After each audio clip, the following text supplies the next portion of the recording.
This is the Detroit Sports Podcast Network.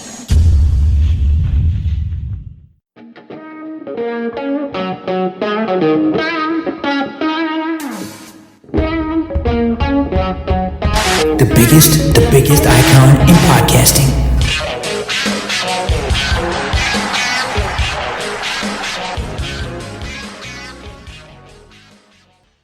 Welcome in, everybody, to this week's edition of the DocNJock Wrestling Podcast. I'm your host, Adam the Jock Strozinski. On today's show, Kevin Dunn's replacement has been named, and there are some issues with this hiring. We'll get into that.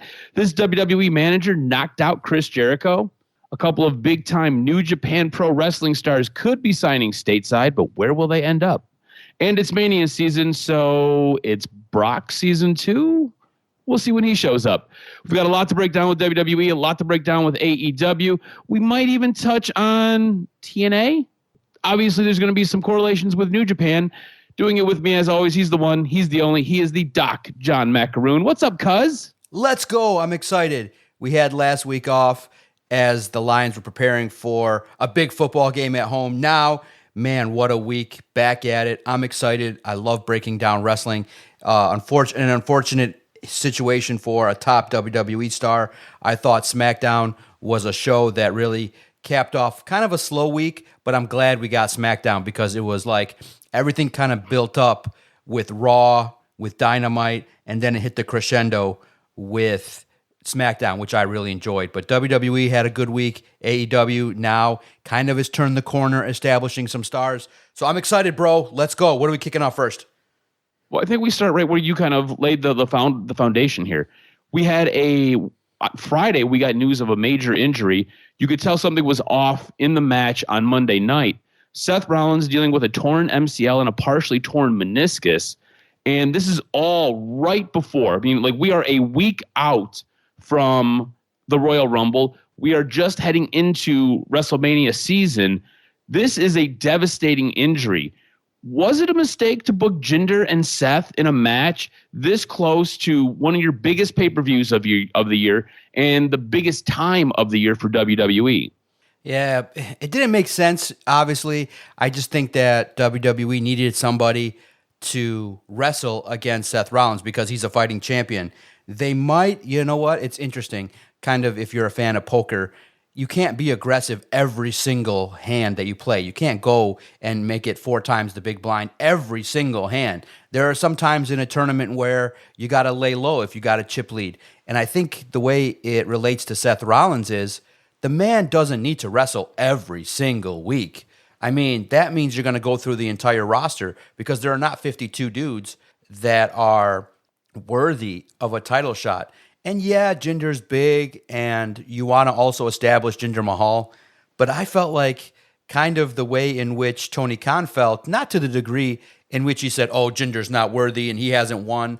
But I think that you look at it and you say, when you know that you're building up to such a big, monumental match at Mania or what you want to do at the Rumble, I think that you could have laid low a little bit and had Seth kind of sit out and just kind of be a person that does promos, some entertainment, some just backstage promos with CM Punk, with other people. It stinks. Injuries can happen. Now, it may not be as devastating as people think. It may put him on the shelf, but I don't know to what degree it could cause a shift in plans away from CM Punk at Mania. But it just is unfortunate because and the way in which I always look at it, and we had a talk, me, you, and Kenny on our group chat, the way I'm not tribal, I'm not saying AEW or I'm pro WWE. I just look at it like, am I interested in the match that you presented? And when Jinder Mahal was announced last week as being the guy against Seth Rollins, you're just like, what? This doesn't make no sense. I don't really care. So it wasn't must-see viewing because there was less than 0.000% chance that Jinder Mahal was going to win. But I know you could use this feud or a match to kind of kick off Jinder as being believable. I just would have did it in reverse. I would have made Jinder, I'm back. I deserve a title shot. I want it now. And Seth is like, no, dude, what have you done? You've been in the background for the last year. Who are you? And Jinder's like, who am I? Fine. And then he starts winning some matches. You bring back some dudes that you want to get Jinder over with, and you start with DIY like everybody else does, or go to Miz, and you go, okay, Miz, here's your next guy, and Jinder puts him over, and then you can start getting a little bit more believable. I do agree with Tony in that the believability of a star is based on wins, and Jinder did not need to be in the ring with Seth in any capacity in January. Yeah, I think when WWE looks back at this, they will count this as a misstep. This doesn't really do anything. This match didn't do anything for Seth, and I don't necessarily know if it's going to do anything for Jinder. It was a fine enough match, started slow, but built up steam at the end. But in the end, what did it cost you? This cost you your workhorse. This cost you the face of your brand. This cost you a major superstar, and it cost you at the wrong time. Seth Rollins, again, hurt going into WrestleMania season, again, hurt just before a major pay-per-view. And honestly, when this news broke, the first thing I thought of is this guy gets hurt at the most inopportune times. This guy gets hurt when the company leans on him the most. He always ends up breaking something. He always ends up tearing something. And look, this is a bit of a big deal. Like a torn MCL, they'll fix you up, they'll get you repaired, but there's no guarantees that you are going to come back the way you were. There's no guarantees that you can come back and make this back by WrestleMania season. And what are you going to do now? Now, as a creative company, you are in a bit of a situation because what do we do with this belt? What do we do with this wrestler? What do we do with the guy who is constantly the face of everything saying, I'm here working all the time. I'm the guy who is the fighting champion. He's supposed to be the antithesis of what Roman Reigns is. And now all of that is gone. So on Monday, he's going to announce what he's going to do with the belt. They'll probably vacate it, and they'll probably hold some kind of championship or bracket for it. And if everything works out well, just me kind of going off the top of the head, he gets back and he's able to take one of these spots in one of these brackets, one of these challenges for his own belt back, where it'll end up being him versus CM Punk. But honestly, you didn't have to do this. You didn't have to have this match. Like you said, you could have did some back and forth with CM Punk. You could have did some back and forth teasing the Royal Rumble, teasing who might win the Royal Rumble, teasing different guys who want his belt. You could have had some back and forth with Jinder being like, you need to enter into the Royal Rumble, and if you win it, then we can talk. But until then, you're at the back of the line, homie. Like, get it figured out. So I think this was a major misstep for WWE. I think in hindsight, when they look back at this, they're going to scratch their head and say, what the hell were we thinking? Because this is a devastating blow, and it's at the most inopportune time. This is just not good for business. It's not good for the card, and it's going to be interesting to see how they deal with this going forward. Something else that kind of evolved on Monday Night Raw, and something that I'm really interested in, I'm wondering if you're interested in it. This is one of the first times we got to see Becky Lynch and Rhea Ripley in the ring together. This is one of the first times we got to see them cut promos against each other. Now, Becky Lynch was my former girlfriend before she had Seth's baby, and Rhea Ripley is my current girlfriend in WWE. And I love seeing these two superstars in the ring. I love seeing these two women because they're so believable, and the tension between them was palpable. And I think this will be a fantastic match. And I loved Rhea's response to Becky Lynch's promo, where Becky Lynch comes in and basically says, here we are, you and I. We're very similar, but we are very different. I need to know if I can beat you. I need to know if you really are this dominant, if you really are this big of a champion. I don't think Rhea Ripley's had a good, credible challenger to her title defense since she's had it. And she's had it for a while now. I think Becky Lynch is that first major stepping stone to really helping cement her legacy. And Rhea tells her, I hope you win the Royal Rumble. I hope it's me and you at WrestleMania. I loved it. I thought it was fantastic.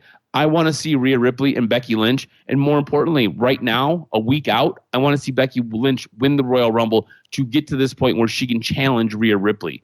What are your thoughts on this promo between the two and Becky Lynch possibly being the next challenger for Rhea Ripley?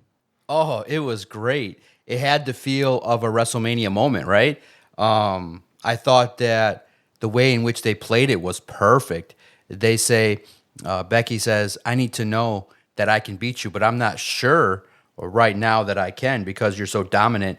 And man, even though Rhea is not, really in terms of realistically that tall of a stature. She looked large based on the way in which Becky was circling. Now, the circling of the ring was a little bit weird in that they're kind of like, I maybe more prefer face to face, like I'm going to do this to you with the finger pointing. But the way in which they circled the ring made it so that there might have been some anticipation that they could have fought right then and there.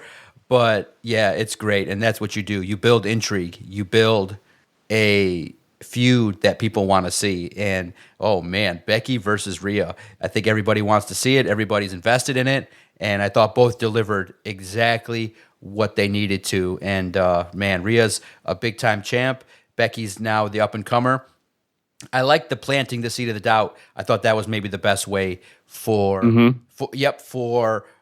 Becky to say, this is a challenge for me, but going into it, I'm maybe not as confident that I'm going to win like I used to be. And that's how you put over Rhea, as well as if Becky does take the mantle, then it'll be, hey, you beat somebody when you pump up the challenger. And that's classic wrestling. Yeah, I thought it was really well done. It creates a lot of intrigue. Like I said, a week out from the Royal Rumble creates a lot of intrigue for what we've got for the next couple of months. And it's one of those things where you just kind of plant a seed, and all of us want to see this. And you're right. The way they shot this was so well done, because you've stood next to Rhea Ripley. You've said she's not much taller than me. She's maybe about an inch taller than me.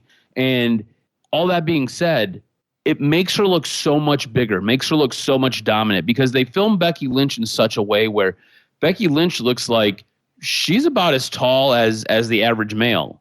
Like, she might be 5'6", 5'7", but I think Becky Lynch is probably closer to 5'4", maybe 5'2". And Rhea Ripley, like you said, she's about 5'6", 5'7" herself. So, but the way they shot this, she looks like she's every bit of 6 foot tall. She looks huge. She looks dominant.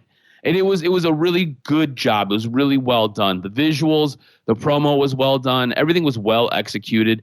Rhea's got this swagger and this confidence about her, and Becky Lynch coming in as the wily vet, the uncomfortable, self-doubting challenger, I think adds some intrigue to this match. It looks really, really interesting. At least on paper it does. We'll see what happens when we get to Mania. We've got the Royal Rumble coming up next week. Leading into this, like you said, we had a really good SmackDown as well.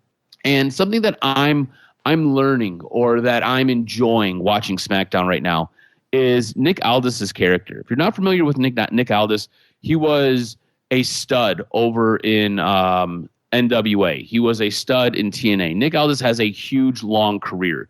Nick Aldis has such a fantastic look. He's a good-looking dude. Like, Nick Aldis is a guy who you're like, that's a solid-looking man right there. And then he dresses in these suits. He looks so clean. He looks big. He looks brooding. He looks like if you met him in a dark alley, he's going to F you up. Nick Aldis's character on SmackDown is not your typical management role where he's getting pushed around, where he's getting belittled. He's got no problem playing this cerebral game with a guy like Paul Heyman, making Paul Heyman seem nervous. I love that aspect of the back and forth that they had on this Friday night SmackDown. Also, loving Nick Aldis not being afraid to kind of mix it up with the wrestlers. Like, you're not going to push me around. You're not going to sit there and try to belittle me. At the very end of SmackDown, you had Roman sign a contract, and instead of handing it to him, he threw it down at the ground, and Nick Aldis just kind of looked so annoyed, like he just wanted to smack the taste out of Roman's mouth. I'm enjoying this version of Nick Aldis's character. What are your thoughts on the SmackDown general manager and the job that he's doing? Absolutely. It's amazing in that you get the opportunity now to see an authority figure do his thing, and he interjects himself.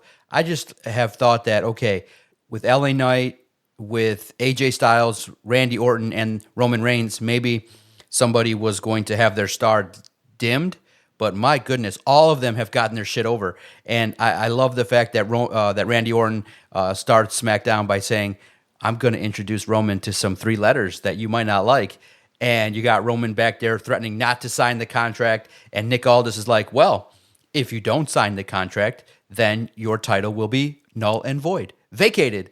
And it was believable. And yeah, Nick Aldis is a big dude. And I think that's absolutely what you need in an authority figure. Somebody that looks good, fills out a suit. And when you need him to be a stern figure, he can look Roman Reigns eye to eye and make it believable, as opposed to somebody else back in the day. Like, remember when Eric Bischoff was there, those general managers that you knew would get their ass thrown through a table and it wasn't believable? Nick Aldis is believable, credible, and everybody's shining. I think that having all these four guys be in the main event at Royal Rumble, people are definitely taking the opportunity to make sure that they don't. It's great because if you don't, you're going to fall by the wayside. And having AJ Styles in the ring with LA Knight absolutely builds credibility for everybody involved. And Randy Orton's doing his thing. And now going into it, I wasn't maybe as invested, but now I'm really down for the four fellas getting into it and seeing what happens. Yeah, for sure. And look, this I think was a pivotal. This was a pivotal show to help breed some believability into the fact that Roman could lose his title. I think both you and I, we're both pretty smart here. I don't think either one of us think Roman's losing his title until WrestleMania. And at that point, it's whoever you're betting on, right? Whether you're betting on The Rock, whether you're betting on Cody, whether you're betting on CM Punk, whomever, right? Me, myself, I've got all my chips stacked on Cody Rhodes finishing the story because I think it'll be incredible. But I don't think either one of us think Roman Reigns is dropping this belt anytime soon. But you are now in a fatal four-way against AJ Styles, who looks phenomenal. Like legitimately, he does look phenomenal. The guy is jacked. He looks so good since he's come back. You've got LA Knight, who's been fantastic. And then you've got this revitalized Randy Orton, who, again, looks so good. And like you said, at the very beginning of the show, cut a great promo on Paul Heyman grabbing his tie, pulling his tie out and pulling him close, and just kind of being cerebral with it, being threatening without actually threatening. It's a great balance that you're seeing. And all of these guys have legit gripes. All of these guys have legit edges in this match. And it really does feel, at least to me, it feels like Roman could lose his belt because any one of these guys are deserving. Any one of these guys can hit a move out of nowhere. I mean, Randy Orton, his whole thing is he'll hit you out of nowhere with an RKO. LA Knight has a very similar move that he can hit out of nowhere, and AJ Styles can hit the phenomenal forearm in a blink of an eye. So I think you've got legit threats here to Roman Reigns. And the way that this show went off the air with Roman being laid out made me so excited for what we're going to get next Friday and then what we're going to get next Saturday. And that's all you can ask. This is the show before the go home show. And it's got me excited for next week. And it's got me excited for next Saturday, which is what your job is supposed to be.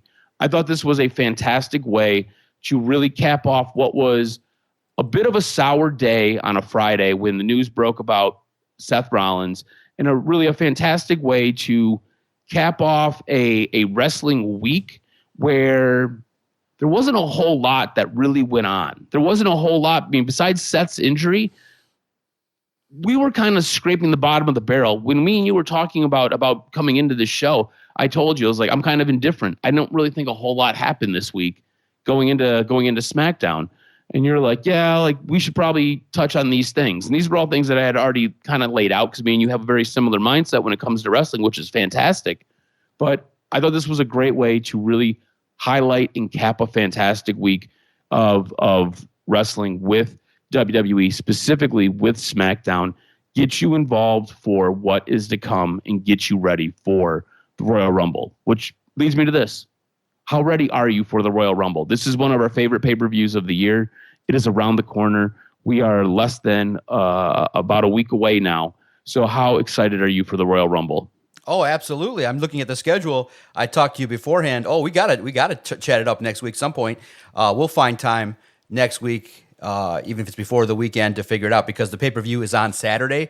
I don't like, me personally, the Saturday pay-per-view doesn't work in regards to the schedule that I have, but for next week, it might actually play into it. We can actually debate and have a little talk beforehand. I love the Royal Rumble. It sets the tone for WrestleMania. It kind of sets the tone, obviously, when you saw last a couple years ago with Drew McIntyre. I think it kicked off a renewed spirit when Drew hit Brock Lesnar and was able to get him over the top rope, and the crowd cheered, and it kind of kicked off Drew for a run. You saw obviously, when Gunther had the long run, everybody thought, oh, this means, boom, it's an establishing moment. Cody winning it. Does he win back-to-back? And I think for this Rumble, which in years past you always kind of had a clear understanding of who was going to win it.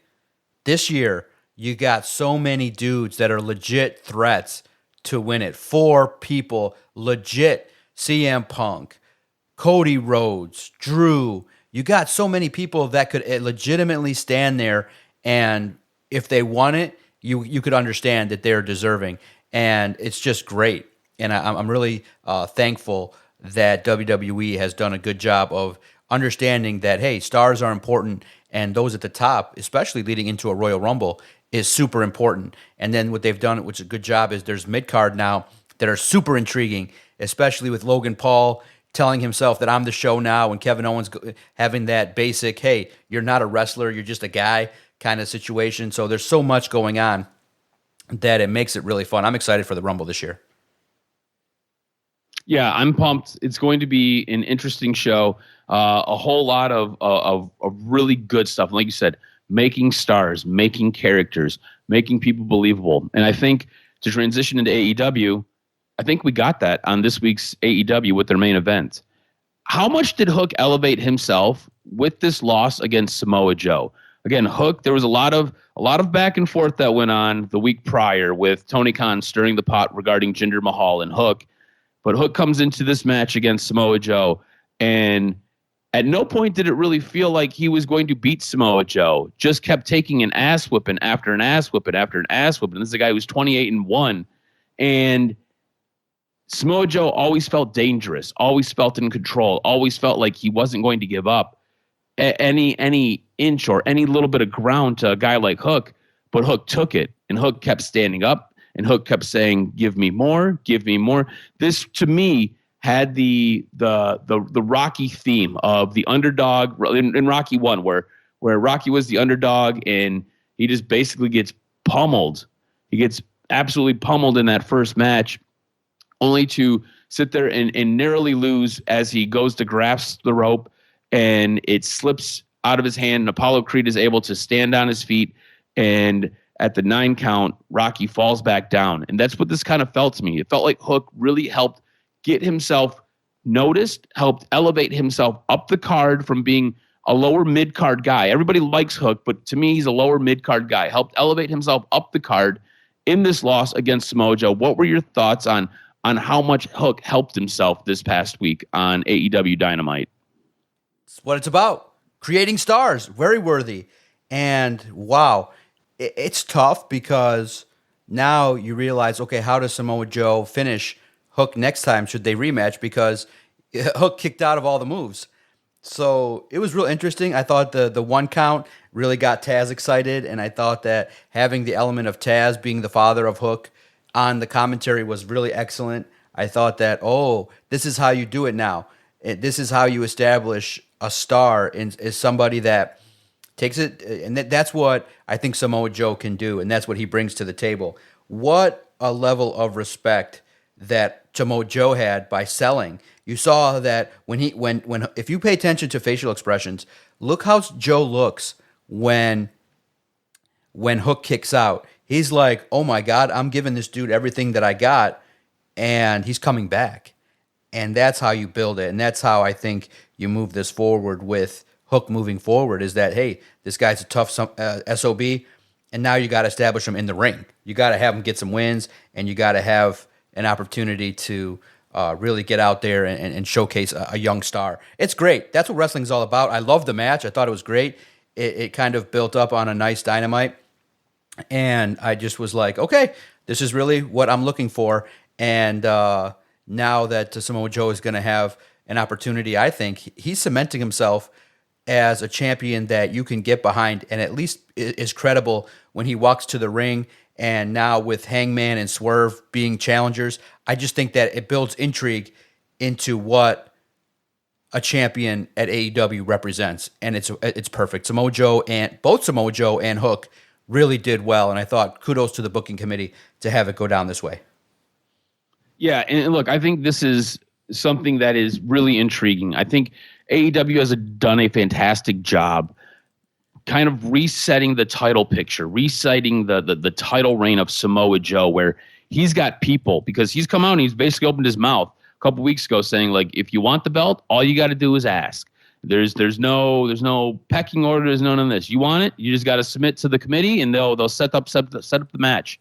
And you've got guys like Hangman, Swerve, Hook. You've got guys coming out of the woodwork who are looking to take down Samoa Joe. And I think this has been an absolutely fantastic reset for this belt, for Samoa Joe's career. I feel like this is the most interesting. Both Hangman and Swerve have both looked on this revamp of Hangman and on this rise of Swerve. And look, these two obviously have bad blood, so it's a really cool way to commingle their story and work Joe in. It's a really good way to overlap different storylines and to tell really dynamic, interesting, in-depth, tangential stories that have you hooked. And I'm loving what they're doing with this Samoa Joe title reign. I think this has been so much fun because he started off the episode of Dynamite very cocky. And a couple weeks ago looked very, very cocky, very confident. By the end of this show, he looked a little bit shaken because he realized Hangman's out there. Swerve is out there. Hook just took some of the best that he could dole out and kept getting up. This is going to be no easy job wearing this title belt. This is going to be no easy job being the champion. So I think at this moment in time, it is now forcing Joe to kind of look within and kind of see maybe he made a fatal mistake. And let's not forget that we've got the Undisputed Kingdom out there where Wardlow wants the belt, and Adam Cole is not too far behind once he heals up. So you've got a lot of competitors out there who are basically hunting and seeking Joe.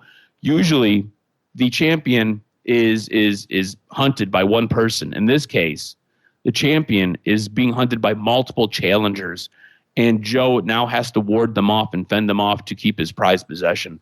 I think this is a fantastic job that AEW has done, helping reset this championship picture. Thought this was really, really well done. TNA, we didn't get to talk about this last week. Nick Nemeth, former Dolph Ziggler, showed up.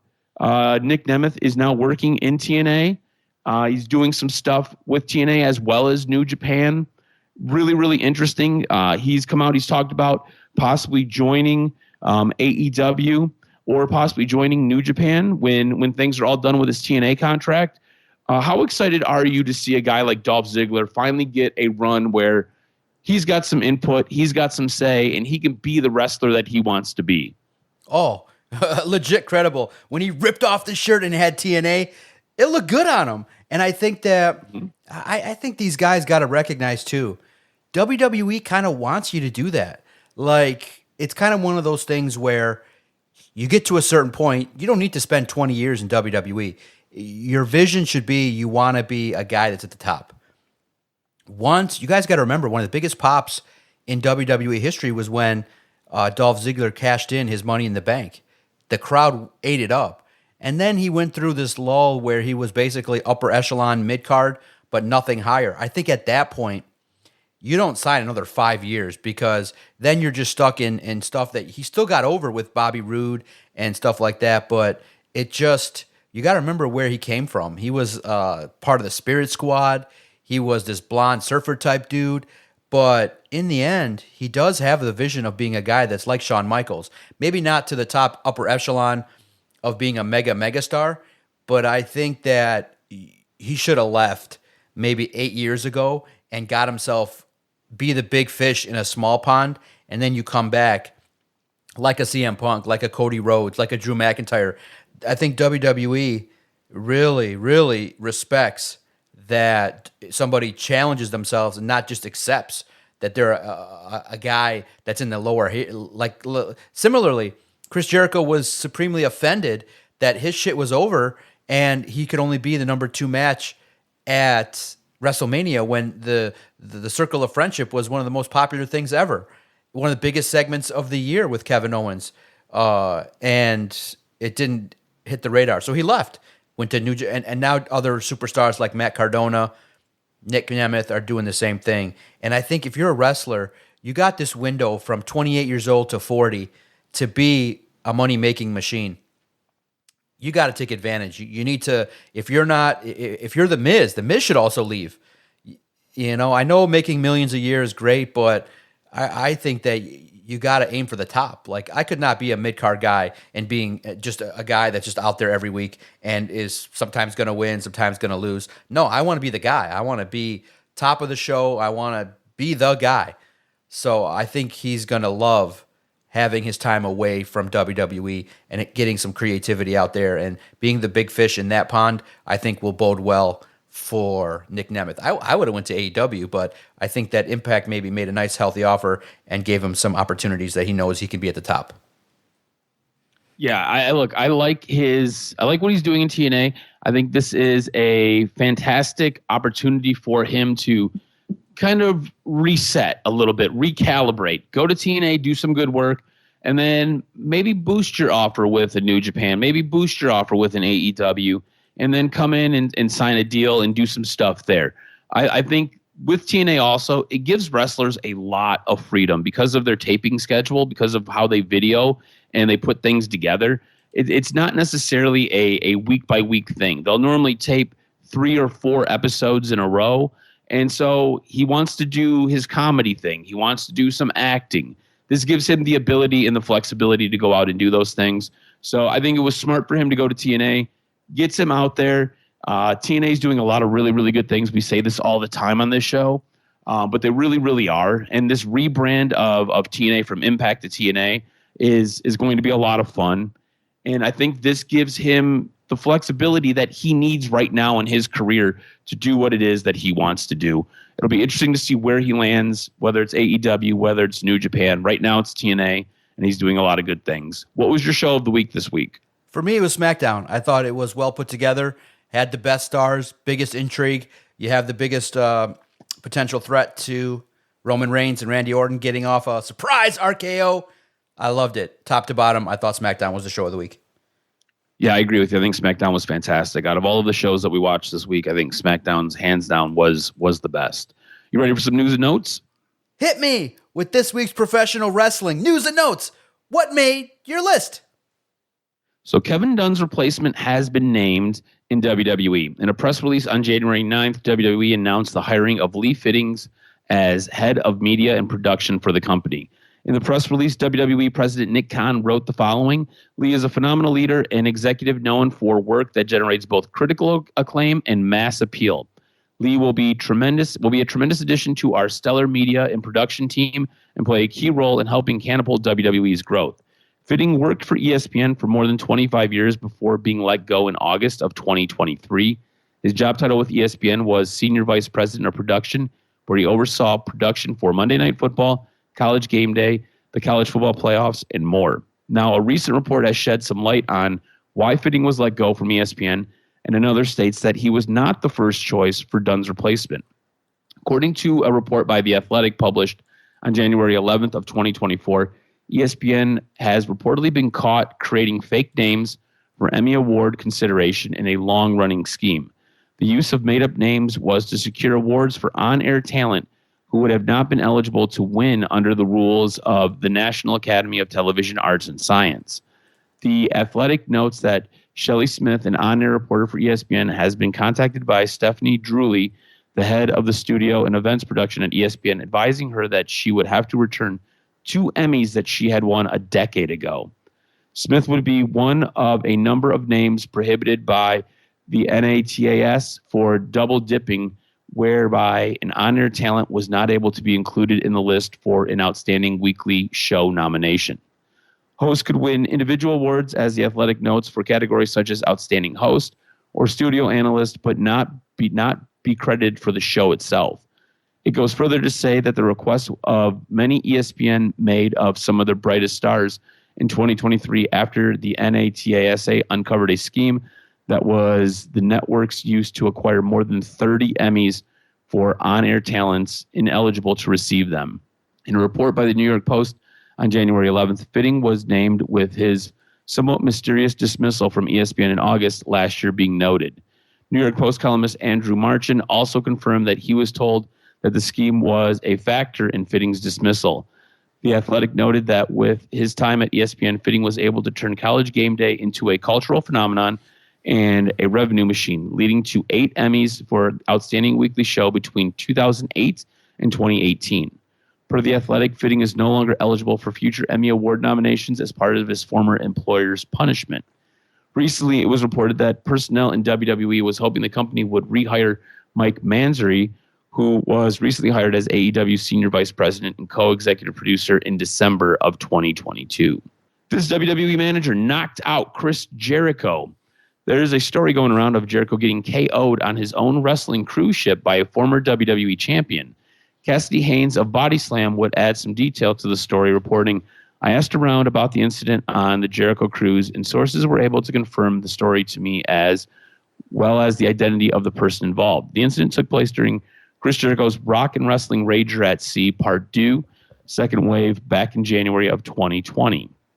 During the cruise, there was an altercation between Jericho and former WWE US and Tag Team Champion MVP, where heated words were exchanged that resulted in MVP knocking out Chris Jericho. Wow. Haynes would also recall a later incident between the pair, which we already know. We discussed this at one point a while ago. Haynes goes on to say this wasn't the only time the two crossed paths.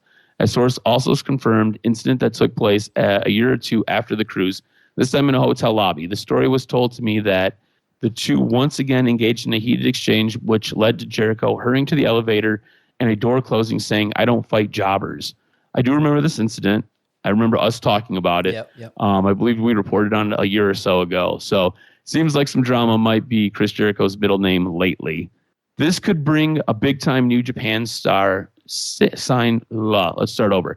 This big-time New Japan star could sign stateside. Rumors are swirling of Kazuchika Okada possibly signing with WWE or AEW. On Friday, Okada in New Japan posted an announcement that he was leaving on January 31st. Another sign that he is coming to the United States that he has filed a new trademark with the U.S. Patent Office. For the U.S. Patent and Trademark Office, Okada has filed an application on January 12th for the trademark term Rainmaker. Rainmaker is notably Okada's established nickname in wrestling, with the former IWGP World Heavyweight Champion's New Japan deal set to expire at the end of January. Rumors have been swirling about Okada's next move. Previous reports have indicated that WWE has a renewed interest in Okada, fueling rumors that we could see the Japanese star in a WWE ring. It has also been speculated that if Okada doesn't re-sign with New Japan, he could join AEW, as he has appeared for the company on several occasions. Justin Barrasso of Sports Illustrated is currently reporting that AEW is the current favorite to land Okada. Now, another recent New Japan star is rumored to be discussing a major deal with AEW or WWE. An update has emerged on the possibility of Sasha Banks, a.k.a. Mercedes Moné, returning to WWE at the Royal Rumble on January 27th.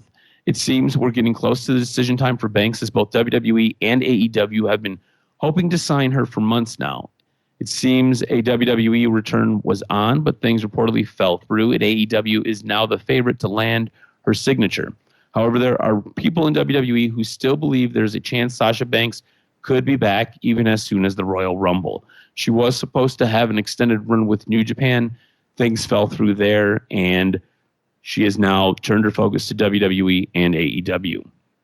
This AEW star is now working with New Japan. AEW star Jack Perry showed up at last Saturday's, this was 2 Saturdays ago, no, last Saturday's, January 13th, New Japan Pro Wrestling Battle in the Valley event, and attacked Shota Umino.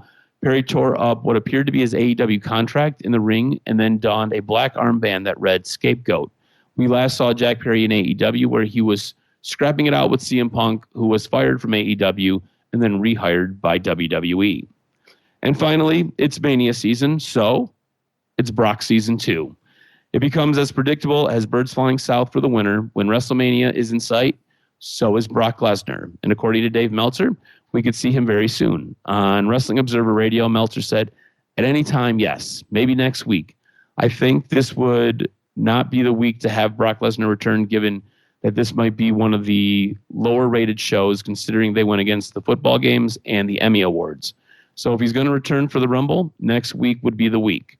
Now, Lesnar may not appear for the Rumble, but he could be penciled in for the WrestleMania card and could appear after the January 27th pay-per-view.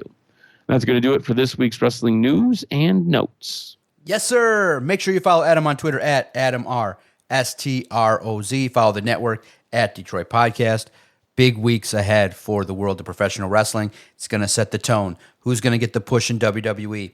How is Tony Khan and the booking committee going to push forward with some of their storylines? It's going to be a great time for wrestling. Make sure you stick and stay and pay attention to the Doc and Jock Wrestling Podcast.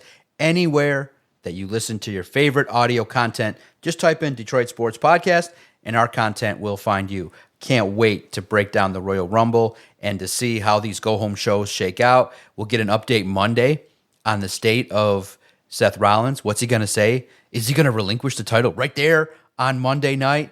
It's going to be great to see how they evolve and move things forward. Some big-time characters are getting some run in AEW and WWE. And then now it's the Royal Rumble season, so signing season. Where does Kazuchika Okada end up? Does he end up in AEW? Is he in the Royal Rumble? Is he coming after? It's going to be wild to see how this all shakes out. He's 36, so right there in the prime of when he can have a great run stateside. I can't wait to break it all down with my guy, Adam, the Jock Straczynski, on the next episode of the Doc and Jock Wrestling Podcast.